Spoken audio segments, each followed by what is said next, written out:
መንገድ ሲጠፋችሁ መጀመሪያ ራሳችሁን ፈልጉት ለናለች ካይራኒ አሽሪ። ስታድግ ምን መሆን ትፈልጊያለሽ? ልጆች ሆነን የምንጠየቀው ጥያቄ ነው። አስተማሪዎቻችን ሊሆኑ ይችላሉ፣ ወላጆቻችን፣ ሌሎችም ሰዎች ይጠይቁናል እና በአብዛኛው እንግዲህ በተለይ ደግሞ በእኛ ሀገር ተመሳሳይ የሆኑ መልሶችን እንሰማለን አይደል? ከልጆች ያው ዶክተር፣ ፓይለት፣ ኢንጂነር ምናምን እናውቀዋለን እና ምን ትላለች? እኔ ግን ይሄን ጥያቄ ስጠየቅ ስታድጊ ምን መሆን ትፈልጊያለሽ ተብዬ ስጠየቅ ሁሌም ቢሆን መልስ አልነበረኝም። ለምን ቢባል አላውቅም ነበርና የሚገርመው ደግሞ ጓደኞቼ እንኳን እንደዛ ሲሉ ከነሱ እንኳን አንዱን ኮርጄ አልልም ነበር አለች። በቃ ውስጤ እሺ አይለኝም ነበርና አንድም ቀን እንዲ ነው መሆን የምፈልገው ብዬ ተናግሬ አላውቅም ነበር። እርግጥ ያው ሁሉም ልጅ ያለውን ሆኖ አይደለም፣ በአብዛኛው እንደውም ላይሆን ይችላል። እርግጥ ያሉትንም ያሳኩ ወይም የሆኑ ቢኖሩም ማለት ነውና ግን ደግሞ ትላለች እንኳን አይደለም ልጅ ሆነን ራሳችንን አውቀናል ብለንም እንኳን እንዲህ ባደርግ በሆነ ያልነውን ነገር ልንቀይረው እንችላለን ወይም ደግሞ ራሴንም ማውቅ ያለው ባልኩበት ሰዓት ላይ ላላቀው ይችላል። ለምሳሌ ለኔ ጥያቄ በተለይ በጣም ፈታኝ የሆነ የመጣው ልክ ሃይ ስኩል ለመጨረስ 2 አመት ሲቀረኝ ከ17 አመት ጀምሮ ይሄ ጥያቄ በተደጋጋሚ ይቀርብልኝ ነበር። ራሴንም ጠይቀው ነበር፣ ግን እውነቱን ለመናገር በቃ አላቀውም ነበር። ቀጥሎ ምን ላደርግ እችላለሁ፣ ኮሌጅ ተምሬ ምን ላጠና ምን ልማር እችላለሁ የሚለው ነገር ምንም አይነት ዕውቀቱ አልነበረኝም ትላለችና እውነቱን ለመናገር ተማሪ በነበርኩበት ጊዜ ከሚማሩት ውስጥ አልነበርኩም ማለች። ብዙም ለትምህርቴ አልጨነቅም ነበር። ደግሞ በጣም የሚገርመው እማር የነበረው በሀገራችን ውስጥ በጣም ከፍተኛ ክፍያ በሚከፈልበት ትምህርት ቤት ውስጥ ነበርና ታዲያ አስተማሪዎቼም ቤተሰቦቼም አንዳንዴም ጓደኞቼም ጭምር ትምህርቴ ላይ እንዳተኩር ይነግሩኝ ነበርና እንግዲህ አስቡት፣ ወላጆቻችሁ እንደዛ ቢሏችሁ ላይገርም ይችላል፣ አስተማሪዎችም ቢሉ ላይገርም ይችላል። ግን እኩያ ጓደኛ የሆነ ሰው እንደዛ ሲል ያው ምን ላይ እንደነበርኩ ማወቅ ትችላላችሁ። ግን ይሄን ስል ትላለች ይሄ በጣም መጥፎ ባህሪ ነበረኝ ወይም አጓጉል የሆነ ልማድ ውስጥ የገባው ሰው ሆኜ አልነበረም ትላለች። ግን በቃ የትምህርት ነገር አይሆንልኝም ነበር ወይም የኔ መሳሪያ አልነበረም ብል ይቀለኝ ነበረ ትላለችና ያው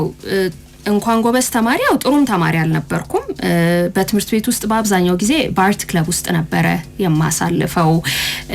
በዘፈንና በመተወን ነበርና በጣም ብዙ ጊዜ ኖርማል የሚባሉት ክላሶች ያመልጡኝ ነበር አለችና በቃ ሁሌም አስተማሪዎቼን ይቅርታ ጠይቃለሁ፣ ወላጆቼንም ይቅርታ ጠይቃለሁ፣ ከዛ ዝም ብዬ እቀጥላለሁኝ አለችና በዛ ሰዓት ለራሴ የምነግረው የነበረው ነገር ምንድነው በቃ እንግዲህ እኔ ጎበዝ ተማሪ አይደለሁም ወይም ትምህርት የሚሆነኝ ሰው አይደለሁም፣ ስለዚህ ራሴን በዚህኛው መንገድ በቃ ኮምፐንሴት ለማድረግ ነበር የምሞክረው ትላለችና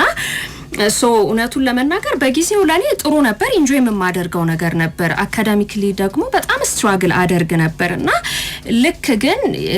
ሃይ ስኩል ገብቼ 2 አመታት ሲቀረኝ በተለይ ከ17 አመት ጀምሮ ይሄ ጥያቄ ከብዙዎች ዘንድ ወደ እኔም ስለሚመጣ እኔም ቁጭ ብዬ ራሴን መጠየቅ ጀመርኩኝ። ግን ምንድነው መሆን የምፈልገው፣ ህይወቴን እንዴት ነው ልመራ የምችለው፣ ማን ልባል ነው፣ ምን ልሆን ነው የሚለውን ነገር እንዲሁ ራሴን ጠይቀው ነበርና በተለይ ደግሞ እኔ የተማርኩበት አይነት ትምህርት ቤት ሲሆን እያንዳንዱ ተማሪ በቀጣይ በተለይ ይሄ እንደዚህ ሃይ ስኩል ሊጨርስ 1 አመት 2 አመት ሲቀረው በቀጣይ ምን ሊሆን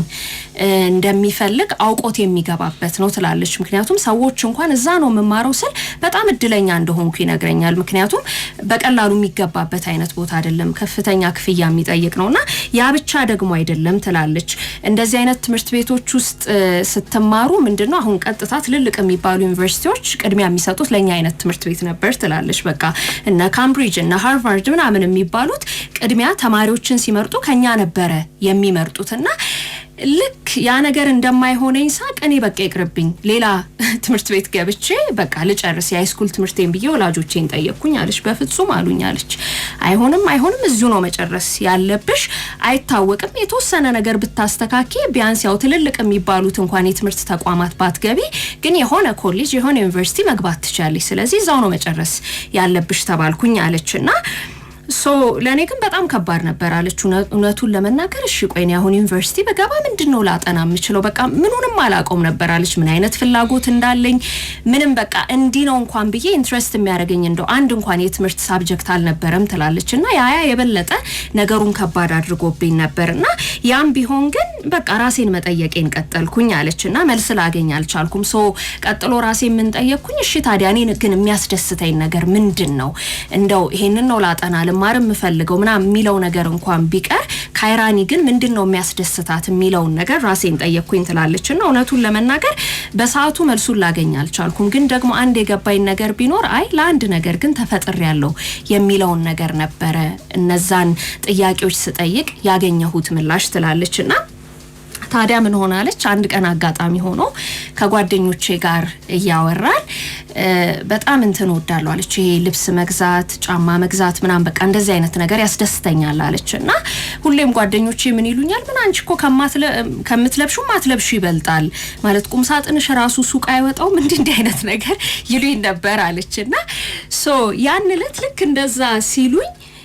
ገብቼ ቤት ቁምሳጥኔን አየሁታለች ሳይው እጅግ በጣም ብዙ ልብስ አለኝ ጫማ አለኝ ግን አንዱንም አላረገው ሶ ቀጥሎ ምን አሰብኩኝ ለምን ዝም ብዬ ሆነ ኦንላይን ፕላትፎርም ክሬት አርጌ ለምን ልብሶቼን አልሸጥ ብዬ ጀመርኩኝ አለች ቢያንስ አለማርም ስለዚህ አትሊስት ይሄንን ነገር ባደርግ ብዬ ልክ በቃ ያሁን ትሪፍት ሾፕ እንዴት ነው እንደ ሰልባጅ አይነት ነገር የለም እንደሱ አድርጌ ከፈትኩኝ አለችና እውነት ለመናገር ስጀምር ቤተሰቦች ያያቁም ነበር አለችና ቀስ በቀስ እንደዛ መሸጥ ጀመርኩኝ ምናምን ከዛ ልክ 18 አመት ሲሞላኝ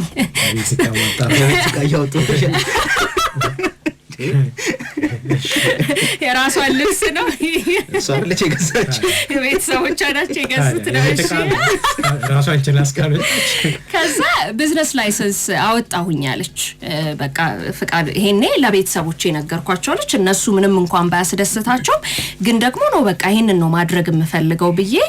ሰዎችን ያው ኦንላይን ላይ ሳገኛቸው ለምሳሌ የተለያየ ዕቃ ይጠይቁኛል አለችና ሄጄ ገዝቻ አትርፌ ሸጥላቸዋለሁ ወይ ደግሞ አለች እንግዲህ ያው ልጅቷ በጥሩ ሁኔታ ያደገች ስለሆነች የተለያየ ሀገር የመሄድ እድል አለኝ አለችና ይሄን ቃል ታገኝልን ትችያለሽ ሲሉኝ ከመሄድባቸው ሀገሮች አመጣና መሸጥ ጀመርኩኝ አለችና ለኔ ከሁሉ በላይ ያስደሰተኝ የነበረው ነገር ለካ አንድ ነገር ማድረግ እችላለሁ የሚለው ነበር ምክንያቱም በቃ ዝም ብዬ የምኖር ሰው ነበርኩ አለች በቃ ምንም አላማ የለኝም ምን የለኝም በቃ ዝም ብዬ ነው የምኖረው ከትምርቱም አይደለም ከምኑም አይደለሁምና ስለዚህ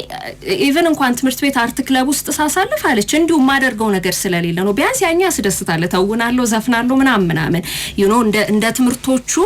አይምሮዬን ስለማያጨናንቅ ነው አለች ግን ደግሞ በቃ ዝም ብዬ ኖር የነበርኩ ሰው ስለነበርኩኝ አለች ቢያንስ የሆነ ይሄ አላማ ነው የሚባል የሆነ ነገር ብቻ ሰጠኝ ለካ ይሄንን ማድረግ እችላለሁ እንድላደረገኝና ቀጥሎ ምን አሰብኩኝ ለካ በዚህም ውስጥ ቢሆን የሆነ አይነት ለካ ሴት ልፈጥር እችላለሁ የሆነ አይነት ነገር ለካ ላሳድግ እችላለሁ የሚለው ነገር ነበር የገባኝና እኔ በሰዓቱ ያስደሰተኝ ትልቁ ነገር ምንድነው ትላለች በቃ ለካ አንድ ነገር መስራት እችላለሁና ይሄንን ነገር ደግሞ ከሞቲቬሽን ወደ ዲሲፕሊን መቀየር እንዳለብኝ ገባኝ ምክንያቱም የሆነ ጊዜ ላይ ሞቅ ብሎኝ ያደረኩት በተውም እችል ነበር ግን ኖ